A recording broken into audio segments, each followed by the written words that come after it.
और रुख करते हैं टेक्सटाइल और फुटवियर सेक्टर को लेकर। एक अच्छी खबर आ रही है।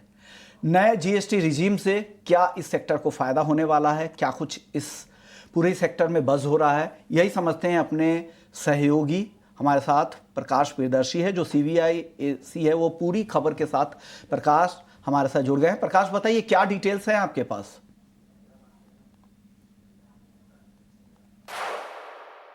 देखिए, टेक्सटाइल और फुटवियर इंडस्ट्री को न्यू जीएसटी रेजिम में राहत देने की तैयारी की जा रही है। दरअसल सरकार ये चाहती है कि जो ऑटोमेटिक रिफंड सिस्टम है उसको जल्दी से इम्प्लीमेंट किया जाए। सूत्र हमें बता रहे हैं कि तमाम तरह के फीडबैक मिलने के बाद अब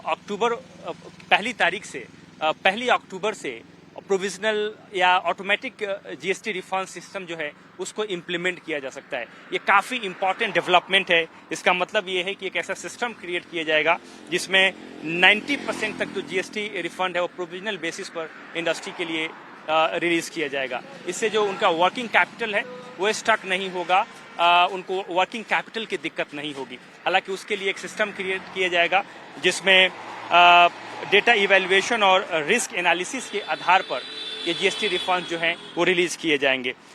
जैसा कि आपको पता है कि खासकर टेक्सटाइल और जो फुटवियर इंडस्ट्री है उसको सबसे ज़्यादा दिक्कतें आ रही हैं इन्वर्जन की वजह से, क्योंकि जो रॉ मटेरियल है, खासकर मैन मेड फाइबर की बात करें वहाँ पर जीएसटी ज़्यादा है, 18% है, लेकिन जो फिनिश प्रोडक्ट्स है वहाँ पे जीएसटी कम है, सिर्फ 5% है। उसकी वजह से इन्वर्जन के केसेस आ रहे हैं और उनका जो वर्किंग कैपिटल है मैन्युफैक्चरर्स का वो स्टक हो रहा है। इसी बात को ध्यान में रखते हुए फाइनेंस मिनिस्ट्री अब इस बात की योजना बना रही है कि जल्दी से जल्दी जो ऑटोमेटिक रिफंड सिस्टम है उसको इम्प्लीमेंट किया जाए ताकि इंडस्ट्री का वर्किंग कैपिटल जो है वो स्टक ना हो। और उम्मीद ये की जा रही है कि 1 अक्टूबर 2025 से इसको इम्प्लीमेंट किया जाएगा।